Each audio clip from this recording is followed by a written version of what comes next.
It is Thursday, March 5, 2026. And if you have looked at a screen, a newspaper, or honestly even just glanced at the alert banners nonstop flashing across your phone over the past 5 days, you know exactly what we're looking at today. Yeah, it's been impossible to ignore. Completely impossible. You are basically watching the world fundamentally rewire itself in real time. And if you're like most people sitting right now in Europe, you are probably wondering what this sudden, massive explosion of conflict in the Middle East actually means for your daily life. I mean, your heating bill, your baseline security, all of it. Right, because the sheer volume of information coming out of the region right now it's staggering. We are witnessing events that were considered extreme, worst-case scenarios just a week ago, and they're now playing out hour by hour. It is a profound structural shift. It really is. And to make sense of that shift, we have compiled a massive stack of sources for this deep dive. Over the last 48 hours, we've been reviewing hours and hours of in-depth video interviews published on YouTube. These feature global military strategists, economic forecasters, and geopolitical analysts. And just to clarify, all of this material is heavily dated from the first few days of this month, March 2026. Exactly. We are looking at comprehensive battle damage assessments, live maritime shipping data, energy market forecasts, and raw diplomatic fallout. It's a lot. It's a massive amount of data. And we also need to be very clear right up front about our rules of engagement for this analysis. We're looking at a highly complex, incredibly lethal, multi-nation conflict here. Yes, so the no-spin rule is in full effect today. We are entirely impartial. We are not taking sides. We're not endorsing any specific national viewpoints. And we are absolutely not playing politics with this. There are plenty of places you can go on the internet for ideological spin. That's not what this is. Right. Our mission today is purely to extract the verifiable facts, the mechanical military realities on the ground, and the hard economic data from our source material. We want to help you, the listener, understand the massive structural stress test that the entire global system is currently undergoing. And it really is a stress test, pushing the absolute limits of modern military technology. It's shattering the resilience of global supply chains and, quite frankly, testing the fundamental architecture of international alliances. Okay, let's unpack this. We need to start by understanding the sheer scale of what has unfolded. Because to a casual observer, it kind of feels like this just exploded out of nowhere last weekend. But the analysts we've been watching over the last 2 days, they tell a very different story. They do. So how did a localized spark turn into a global conflagration in literally a matter of hours? Well, to understand the scale, we have to trace the catalyst back to the early hours of February 28, 2026. That was the launch of a massive, coordinated, preemptive military campaign by the United States and Israel. Right. The U.S. designated it Operation Epic Fury, and the Israeli side referred to their component as Operation Roaring Lion.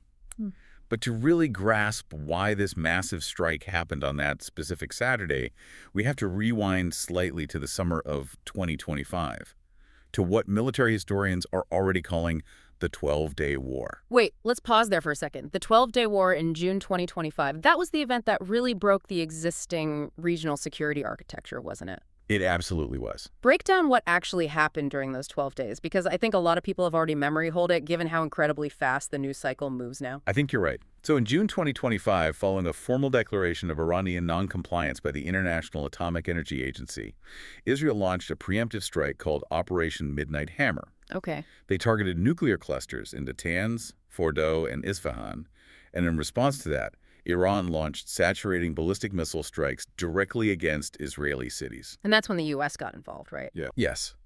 The U.S. entered the conflict kinetically to force a ceasefire. But that ceasefire was incredibly fragile. The analysts in our source material emphasized that it functioned less as a lasting peace agreement and much more as basically a desperate rearmament pause for all parties involved. Just a chance to catch their breath and reload. Exactly. It completely shattered the unwritten rules of engagement in the Middle East. The old red lines were gone.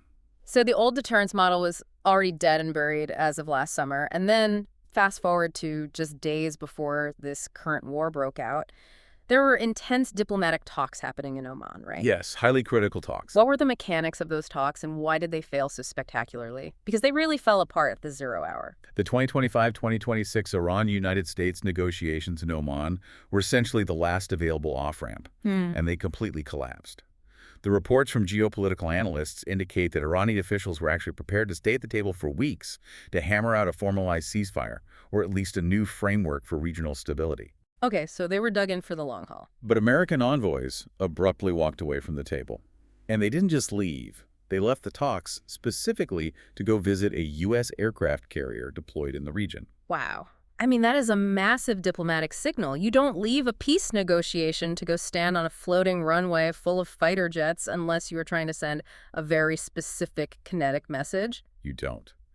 It signaled that the diplomatic track was considered completely exhausted by Washington. The collapse of that Oman off-ramp directly set the stage for the February 28th strikes. So the diplomatic framework shatters and the preemptive strikes begin. Let's look at the stated objectives of Operation Epic Fury. The analysts in the videos we watched emphasize this specific term, a decapitation strategy.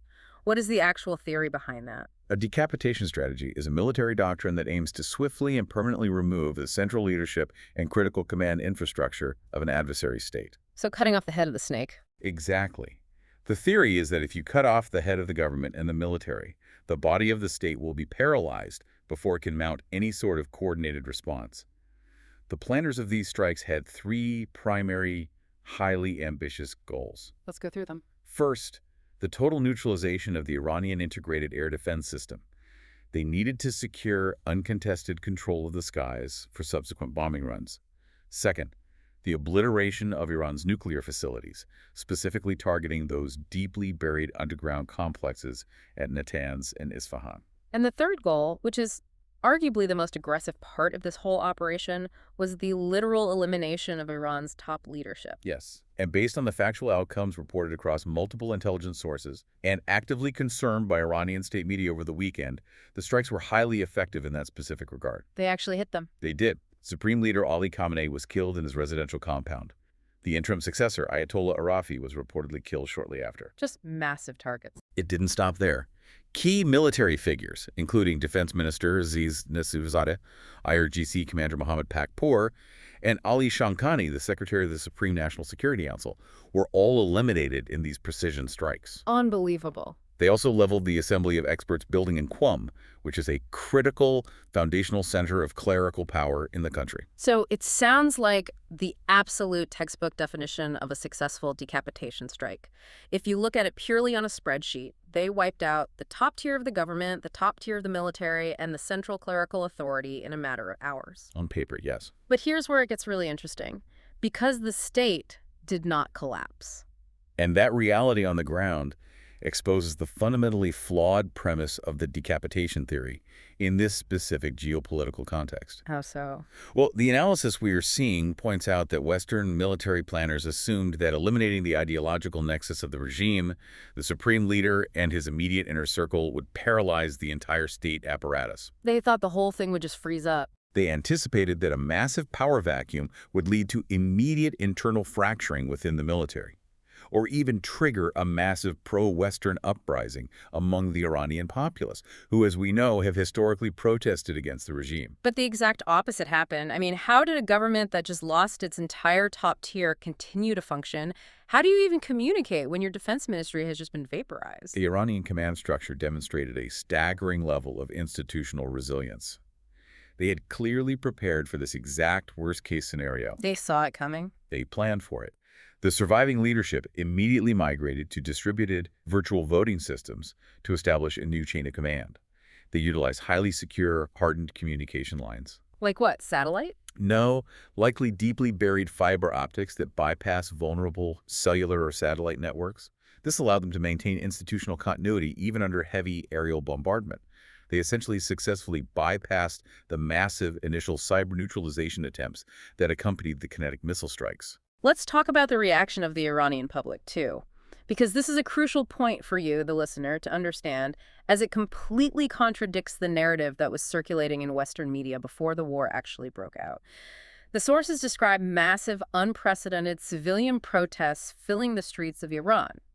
But they weren't protesting to topple their government. No, they were protesting in fierce defiance of the U.S. and Israeli strikes.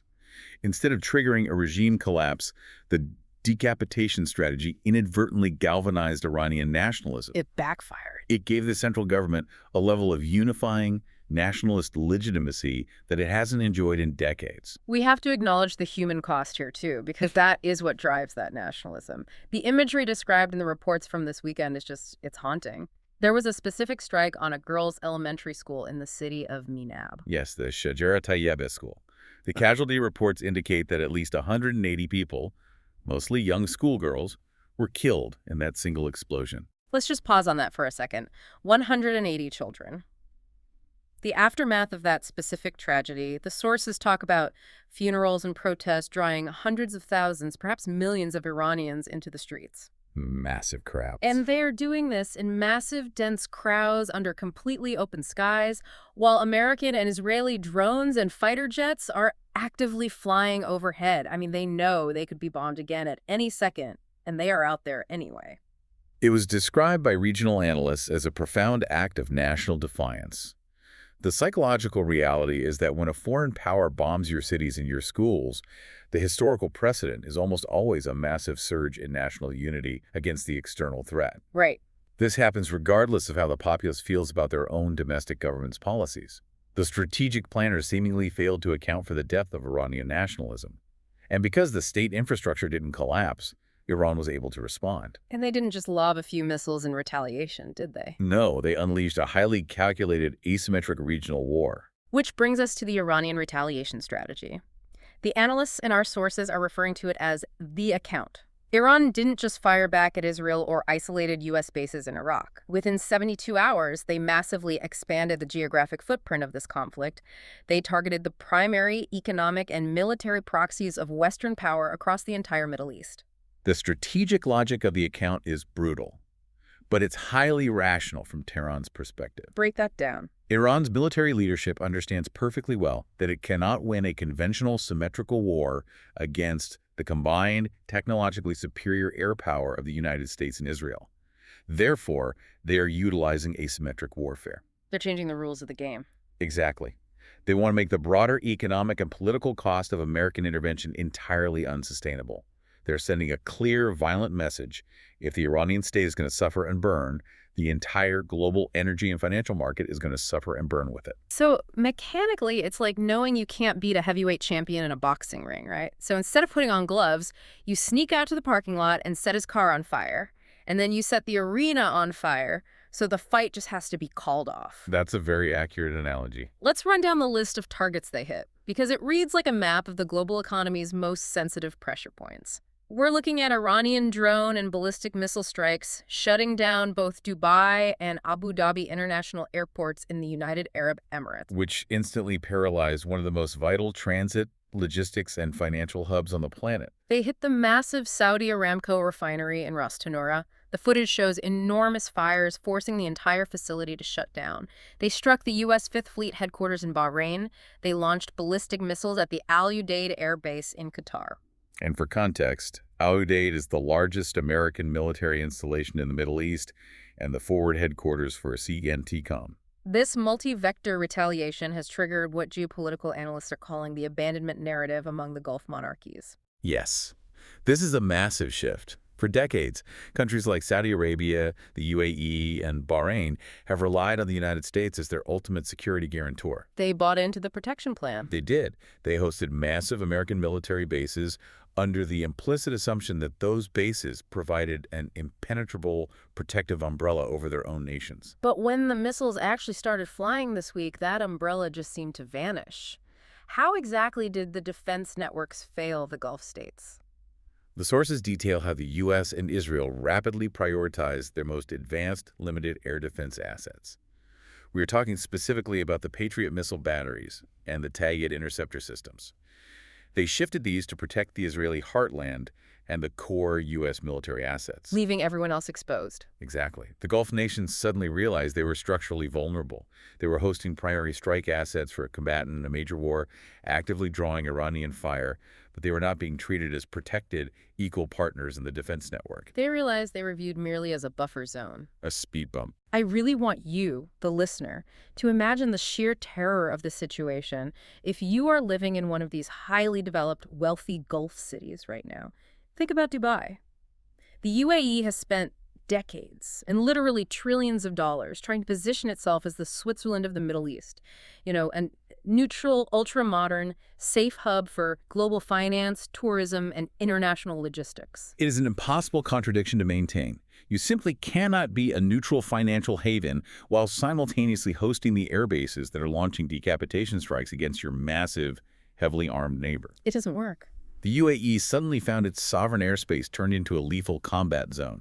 We're seeing reports of missiles falling near massive server farms and data centers. Luxury properties like the Burj Al Arab are being struck by drone debris, and the international airports are completely closed to commercial traffic. And the human element of that paralysis is staggering. The demographic reports highlight that there are over 4.6 million Indian nationals working in the UAE alone. Millions of foreign workers, tech executives, and laborers are completely stranded in cities that are suddenly under active ballistic missile attack with no commercial flights out. It completely shatters the foundational myth of Gulf security and stability. And this regional instability isn't just a tragedy for the Middle East, it is an economic weapon aimed directly at the European listener's wallet. Because when the Gulf burns, the global energy markets panic. We are definitely going to dive deep into that economic shockwave. But before we do, we really need to look at the shocking data coming out regarding the military reality on the ground. Because the long-standing narrative of Western military invincibility is taking a massive, highly visible hit right now. The financial burn rate of this war is unlike anything we have seen in modern military history. The analysts we're following estimate that the United States and Israel burned through roughly $100 billion in anti-missile defense expenditures in just the first 3 days of the conflict. Wait, I need to make sure I heard that correctly. $100 billion in 72 hours just playing defense. Just playing defense. How is that even mathematically possible? What exactly are they firing into the sky that costs that much? It highlights a severe structural flaw in current Western military doctrine.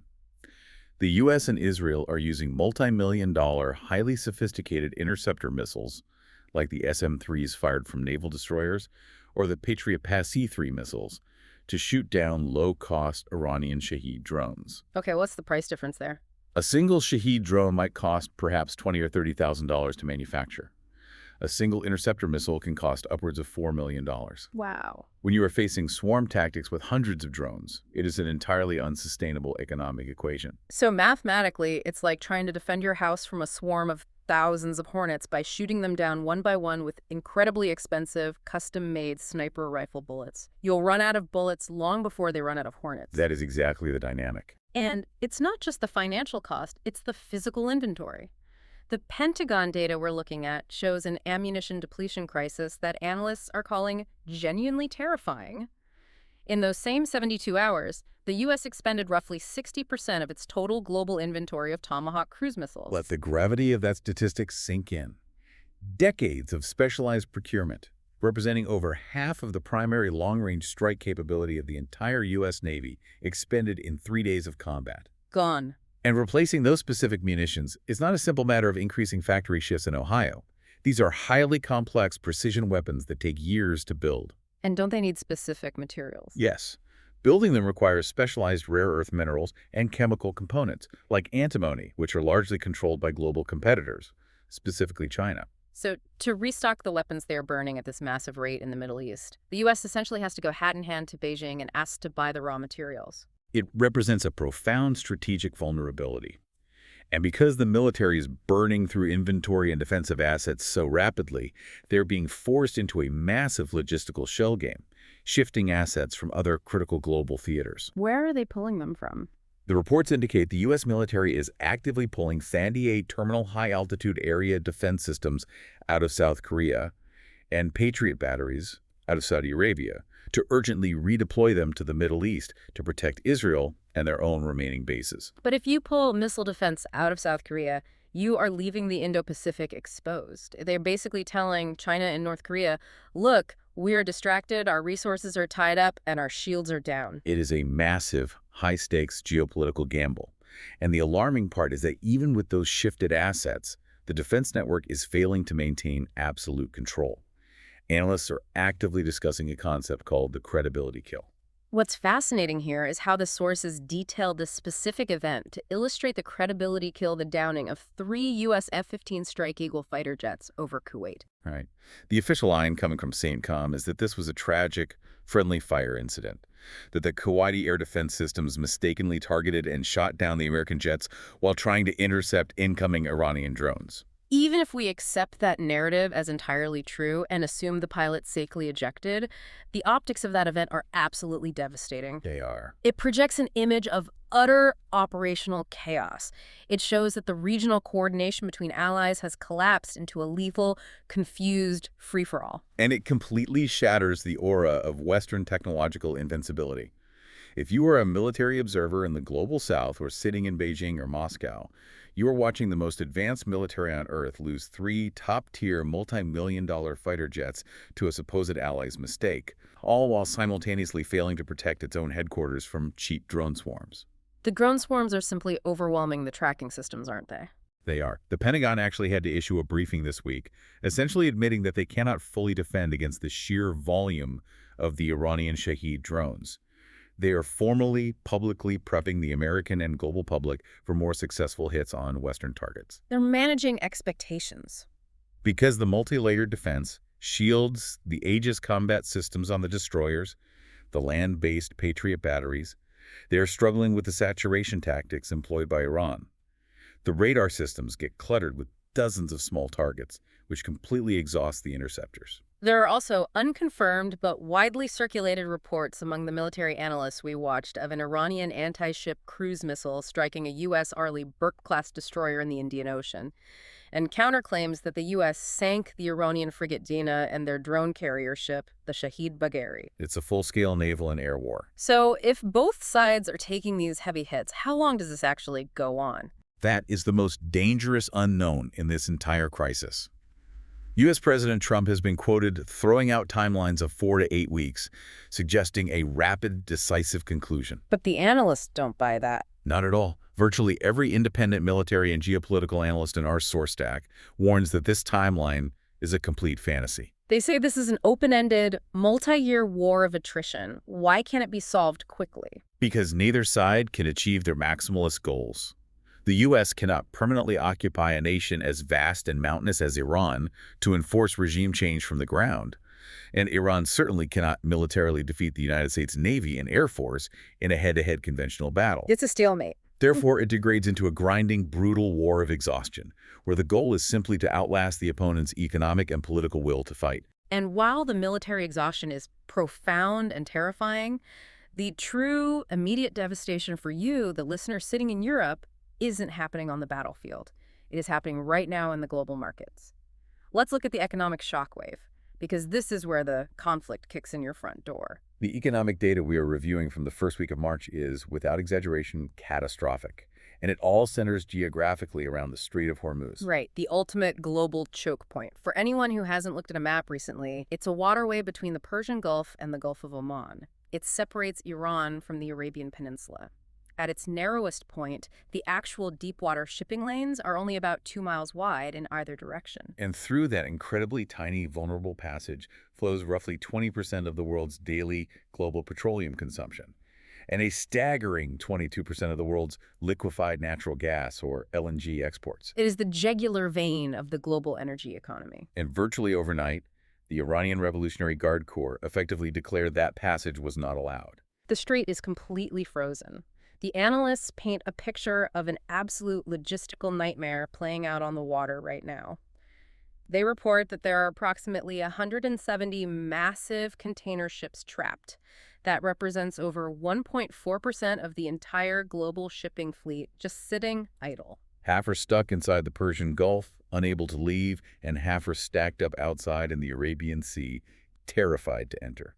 And it is crucial to understand the mechanics of why they are stopped. It isn't just that the Iranian Navy is physically blockading every single ship with gunboats. It's the mechanics of global finance and risk management. Exactly. The maritime insurance companies, the massive syndicates brokered through places like Lloyd's of London, have pulled the plug. Break down how that works for us, because this is the invisible mechanism that actually halts global trade. Most people just don't think about shipping insurance. The global shipping industry simply cannot operate without comprehensive maritime insurance. You have vessels worth hundreds of millions of dollars carrying cargo worth equally as much.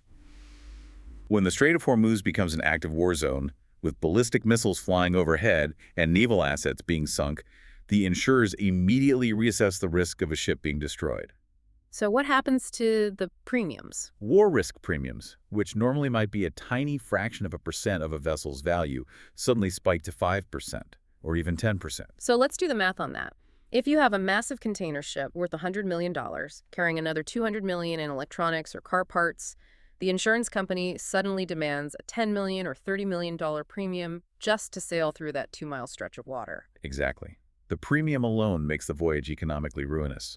The shipping company would lose massive amounts of money just by delivering the goods. And in many cases, the risk is so high that the insurers simply refuse to offer coverage at all at any price. And without insurance. If a ship cannot be insured, the owners will not sail it. They cannot risk the total loss of the asset. Period.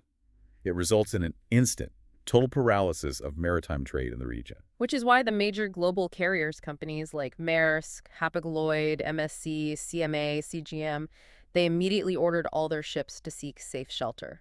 They completely halted all bookings for cargo bound for the Middle East.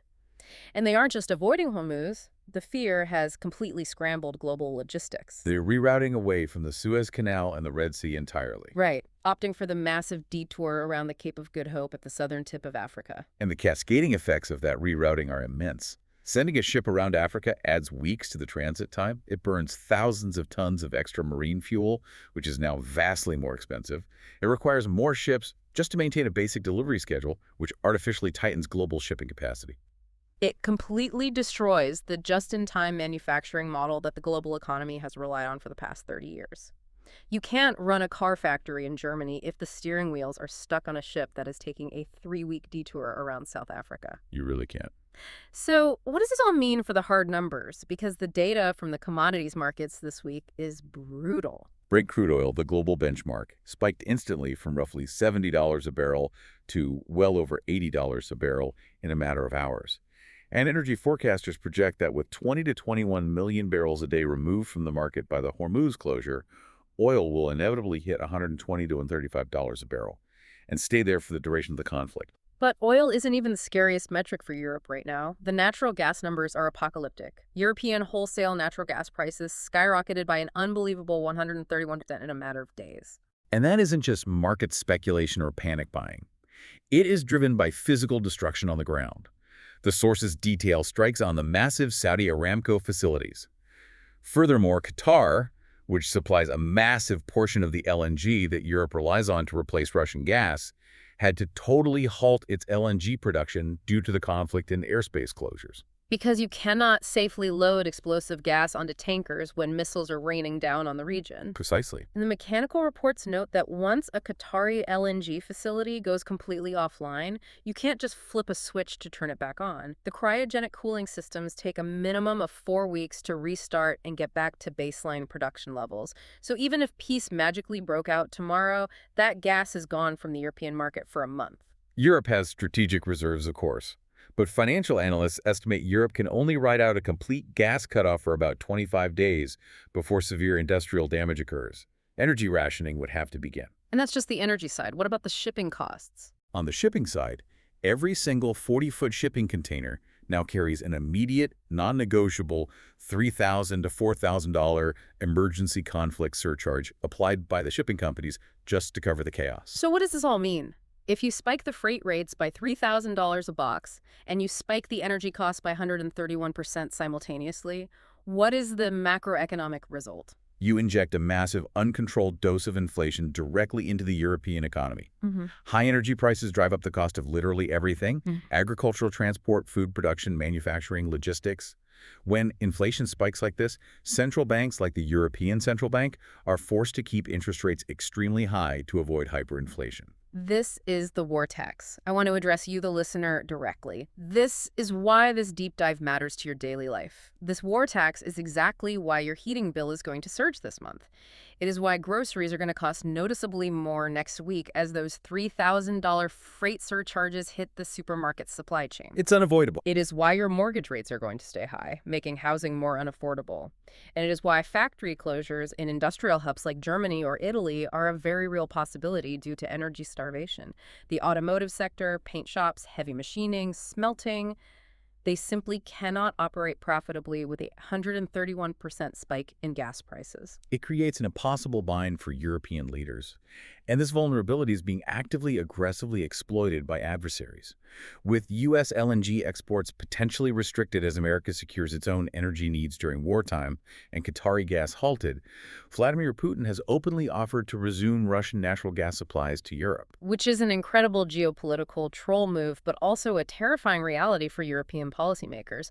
Putin is essentially saying, look, you cut me off over Ukraine to align with Washington, but now your American allies have blown up the Middle East and frozen your energy supply.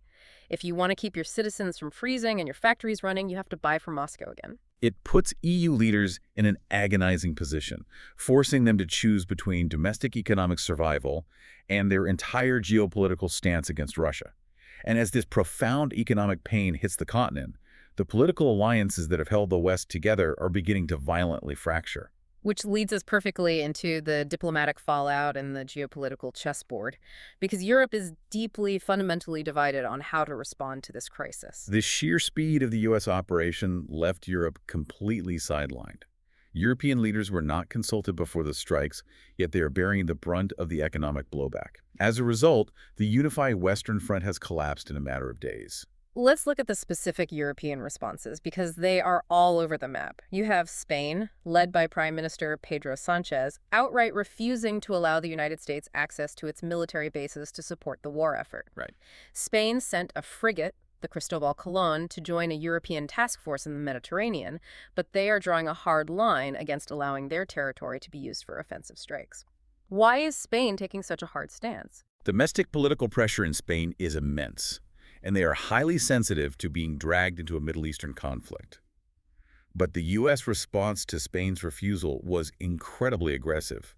President Trump immediately threatened to cut off all trade relations with Spain. Just instant escalation. Yes, it is a highly transactional, intensely coercive approach to alliance management.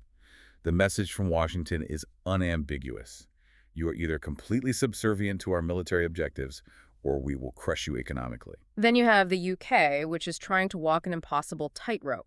They are allowing the U.S. to use British bases in Cyprus for what they call defensive purposes, but they are desperate to distance themselves from the decapitation strikes to avoid massive domestic backlash in London. And conversely, you have figures like Germany's Friedrich Merz, who appears to be aligning very closely with the U.S. position. He seems willing to absorb the devastating economic hits to his own country's industrial base in order to curry favor with the Trump administration. But that has to be causing friction at home. It is creating massive internal tension in Germany as industrial leaders watch their energy costs spiral out of control while their political leaders cheer on the conflict causing it. And what about NATO? Because this is a conflict involving key NATO members. How does an alliance built for mutual defense handle a preemptive offensive strike by its primary member? NATO Secretary General Mark Rutte issued statements supporting the U.S. and Israeli actions, but officially stated NATO has no plans to be formally involved. However, the military reality on the ground contradicts that political distance. NATO infrastructure is intrinsically linked to U.S. operations. If we connect this to the bigger picture, the stark reality for Europe is incredibly grim. They are structurally entirely dependent on the United States for their security architecture. But simultaneously, they're structurally the most vulnerable to the economic fallout of U.S. military adventures. Europe is paying the ultimate price for decisions made in Washington and Tel Aviv, over which European citizens have absolutely zero democratic control. And while the West fractures over base access and gas prices, the Eastern powers, specifically China and Russia, are executing a strategy of calculated strategic patience. Both Moscow and Beijing immediately and fiercely condemned the strikes at the UN Security Council. China called it brazen, Russia called it unprovoked armed aggression. But this is way beyond UN vetoes and strongly worded letters. The analysts point out they are actively benefiting from the chaos. Break down China's position first. Beijing has spent the last year heavily stockpiling cheap Iranian crude oil, insulating itself from the immediate price shocks currently crippling Europe. Furthermore, as we discussed earlier, China controls the global supply of rare earth minerals and antimony. Which are critical for the munitions. Exactly, critical for manufacturing the advanced munitions the U.S. is rapidly depleting.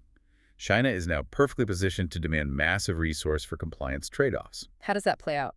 If the U.S. wants the materials to rebuild its Tomahawk missile stockpiles, China will extract heavy economic or geopolitical concessions elsewhere, perhaps regarding Taiwan or demanding the lifting of tech tariffs. They basically hold the keys to the U.S. armory. And for Russia, the benefits are even more immediate. The war in Ukraine has strained the Russian economy, but a 20% spike in global oil prices directly and immediately replenishes the Kremlin's treasury. They are watching the United States rapidly drain its military resources, its financial capital, and its global goodwill in a grinding Middle Eastern war. It is the exact mirror image of what the West attempted to do to Russia in Ukraine. Bog them down in a highly costly, unwinnable war of attrition. Now, Russia is watching the U.S. fall into the exact same trap. Furthermore, the conflict physically threatens the International North-South Transport Corridor, or INSTC. Explain the INSTC, because that doesn't get a lot of headline coverage in Europe, but it's vital to Russia. The INSTC is Russia's crucial overland trade route. It runs from Russia down through Iran to ports on the Indian Ocean, connecting them to India and the global south. It was specifically designed to completely bypass Western maritime choke points and sanctions. So if Iran falls. If the state of Iran falls or descends into chaos, Russia loses its primary economic lifeline to the global south. Therefore, Russia is highly motivated to provide intelligence, satellite data, and perhaps even advanced air defense systems to ensure the Iranian state survives this onslaught. The war has also already physically breached European territory, which is a terrifying escalation.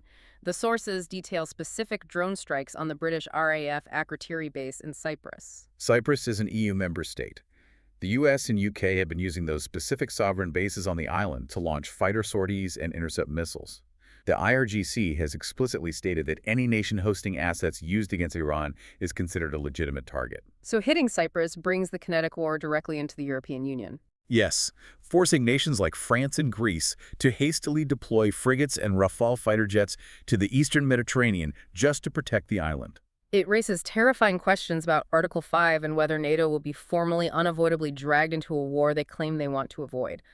But while the politicians in Brussels and Washington argue over base access and trade routes, a massive humanitarian catastrophe is rapidly unfolding on the ground, and it threatens to permanently alter the social fabric of European society. The expansion of the ground war is accelerating rapidly. Israel has formally called up 100,000 military reservists and launched a significant ground invasion into southern Lebanon to target Hezbollah, which has fully entered the war in support of Iran.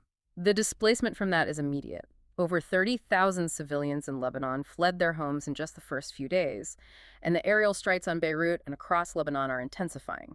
But the most alarming reports in our source stack concern the covert operations happening inside Iran itself. There are explosive, though unconfirmed, reports from intelligence analysts that the CIA is actively arming and supporting Kurdish separatist militias in the northwestern regions of Iran. The apparent strategy is to force an internal uprising, creating a multi-front crisis that topples the central government from within. This raises an important question. Actually, it raises several terrifying questions, because if you look at historical parallels, this strategy of arming rebel factions to topple a regime is incredibly reckless. It is the exact formula that led to the devastating decade-long civil wars in Syria and Libya. Arming ethnic minorities to overthrow a heavily armed, deeply entrenched central government does not result in a swift, clean democratic transition. Never has. The Kurdish population represents roughly 10% of Iran's total demographics. You are arming a 10% minority to fight a central government that controls the other 90%. It results in a protracted, blood-soaked fracturing of the state. You simply cannot expect a 10% minority to peacefully govern a nation of 90 million people after a violent overthrow. It guarantees a Syria 2.0 scenario, but on a scale that is exponentially larger. And this brings us to the demographic nightmare that should keep every European listener awake at night. Iran is a massive, highly developed nation of over 90 million people. If the state apparatus entirely collapses, or if the country is plunged into a multi-year, multi-faction civil war fueled by outside powers, The resulting humanitarian displacement will be astronomical. People will flee the violence. I want to remind you, the listener, of the political and social strain caused by the Syrian refugee crisis just a decade ago, around 2015. That crisis involved a few million displaced people moving into Europe, and it nearly broke the political cohesion of the European Union. It reshaped the political landscape. It fueled the Brexit movement. It fueled the massive rise of far-right populist movements across the continent, like the AfD in Germany or the National Rally in France. And it deeply, deeply strained local housing and social safety nets. A collapsed Iran would completely dwarf the Syrian crisis. We're talking about the potential for tens of millions of refugees. They would move westward, through Turkey, and into the Balkans, pushing directly against the European borders. Europe simply cannot absorb that level of migration. The social systems and the housing markets would buckle. The political landscape of the EU would be irreversibly altered, likely resulting in extreme anti-immigration governments taking power across the board, fundamentally ending the liberal democratic consensus and perhaps ending open border systems like Schengen entirely. The decisions being made by the CIA and the Pentagon right now to arm separatist militias have direct existential consequences for the future of the European Union. Which perfectly explains the absolute panic in European capitals. They are watching their transatlantic ally light a massive fire that will inevitably blow across the Mediterranean and burn down their own house. This fire they can't control. Let's try to synthesize everything we have covered in this deep dive, because the sheer density of these events is overwhelming. In just 5 days, since February 28th, a preemptive military strike that was officially designed to stabilize a region by eliminating a perceived threat has achieved the exact opposite. It has frozen the global energy arteries, triggering an immediate and severe cost-of-living crisis across Europe and Asia. It has dangerously depleted Western military arsenals, exposing structural vulnerabilities in American air defense. It's incredible. It has ignited a multi-front, asymmetric war that now actively involves 9 different nations, and it has pushed the European economy to the absolute brink of severe stagflation while raising the specter of a catastrophic migration crisis. All in less than a week. The speed is blinding, and it leaves us with a final, chilling, paradigm-shifting thought to mull over. This is a question directly raised by the geopolitical analysts we reviewed, and it is something you really need to explore on your own as this war develops over the coming weeks. The stated ultimate goal of Operation Epic Fury, from the perspective of Washington and Tel Aviv, was to secure Western interests, eliminate an Iranian threat, and enforce a stable Middle East on Western terms. But what if the profound global economic shockwaves of this war trigger a completely different outcome? We are looking at broken supply chains, the explicit weaponization of the world's most vital trade routes, and the aggressive use of Western economic coercion against allies and adversaries alike. Right. What if this immense, intolerable pressure forces the entire global South, heavily backed by the natural resources of Russia and the manufacturing might of China, to rapidly and permanently build entirely separate financial systems? What if they accelerate the construction of alternative energy trading networks that do not rely on the U.S. dollar? And independent supply chains that completely bypass Western maritime choke points and Western insurance markets? Could it be that a tactical military victory in the Middle East, even if the U.S. and Israel eventually achieve it on the battlefield, inadvertently but inevitably, results in a permanent strategic defeat for the current Western global order? What if this is the war that finally breaks the unipolar world forever? It is the defining geopolitical question of our time. The actions taken this week have accelerated historical trends that were already in motion, pushing the global system past the point of no return. It is a terrifying, fascinating, and deeply important thought to leave you with. You are watching the world be fundamentally rewired in real time. We encourage you to stay informed, constantly question the narratives you are being fed, look beyond the daily tactical updates, and focus on the massive structural shifts happening beneath the surface. And whatever happens in the coming weeks, the deep dive will be here to help you unpack it all. Okay, let's get straight into it. Today is March 5th, 2026, and just in the last 5 days, the Middle East has exploded into a conflict that is already, right now, reshaping our world. We're going to break down exactly what's happened, why it's blowing up so incredibly fast, and what it means for every single one of us, especially here in Europe. And let's be clear, this isn't some distant war you can just watch on the news and forget about. The shockwaves are already coming our way, and they are about to hit everything from how much it costs to fill your car to the price of food on your table. So how on earth did we get here so fast? Well, the defining thing about this crisis is its sheer blinding speed. What started as a very targeted strike has, in less than a week, ballooned into a massive, multi-front regional war. The scale of it is just staggering. And we're already seeing the first major economic domino fall, and it's a big one. Iran and its allies have essentially shut down the Strait of Hormuz. You know, that's the single most critical choke point for the entire world's oil and gas supply. This one move has turned the global energy supply into a weapon. And when you choke off the world's energy like that, the effect is immediate and it's brutal. Every market analyst out there is saying the exact same thing. A long-term closure of the strait doesn't just risk a recession, it guarantees one. So how did this fire even start? Well, this wasn't an accident. It wasn't a miscalculation. It was a very deliberate high-stakes gamble. A bet that Iran's government was so fragile that one big push would make it all come crashing down. The name of the plan was Operation Epic Fury, and the whole idea was to land a single knockout blow.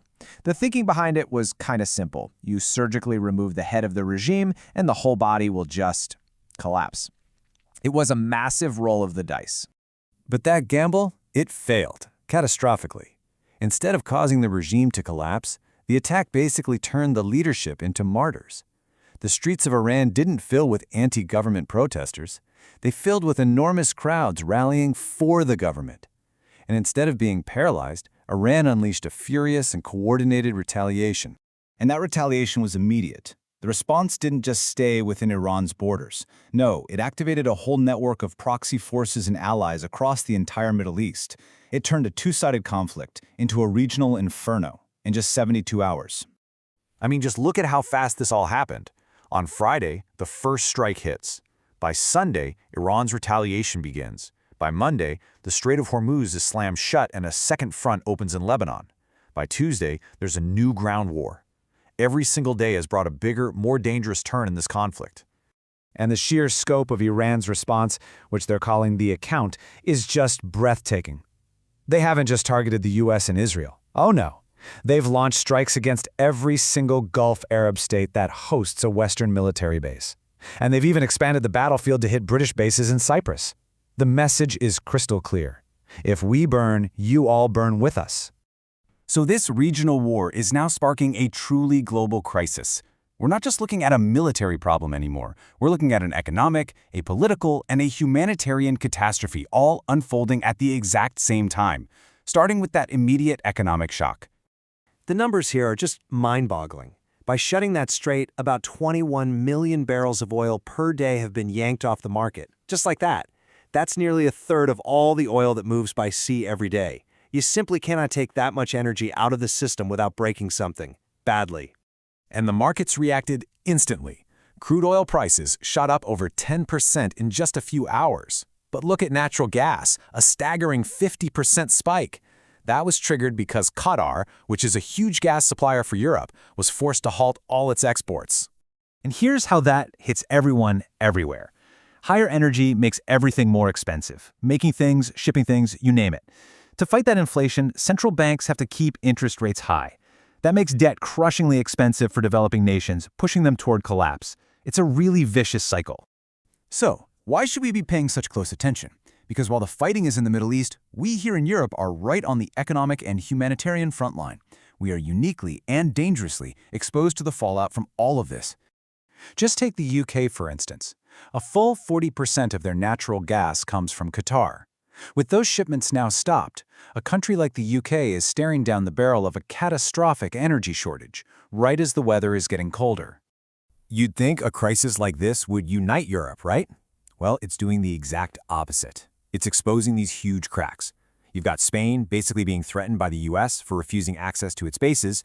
Germany is siding with Washington. Meanwhile, France, Italy, and Greece are scrambling to protect their own shipping routes. There is no unified European response. It's every nation for itself. Which brings us to a very, very grim question. Think about this. Iran has a population of over 90 million people. If that state collapses into chaos, it could trigger a refugee crisis that would make everything we've seen before look small. So with our gas cut off and a potential humanitarian disaster on our doorstep, the stakes for Europe are, frankly, existential. So finally, let's zoom all the way out. What does this all really mean? Many people who watch these things are saying, we are witnessing more than just another war. We are watching the violent, chaotic end of the world order we've all lived under for almost a century. This really gets to the heart of it. The old borders, the old lines drawn on the map by Western powers 100 years ago, they're being erased by fire. And the era of unquestioned American dominance in the region, which has been the one constant for decades, well, that appears to be over. Something new and a lot more volatile is being born. And this leaves us with the ultimate paradox of this war. The whole goal was to secure Western interests by taking out a threat. But what if the very act of doing it, the economic chaos, the shattered alliances, the end of perceived invincibility, what if all of that ends up causing a permanent strategic defeat? What if, in trying to win the battle, the West ends up losing the very world order it was trying to protect?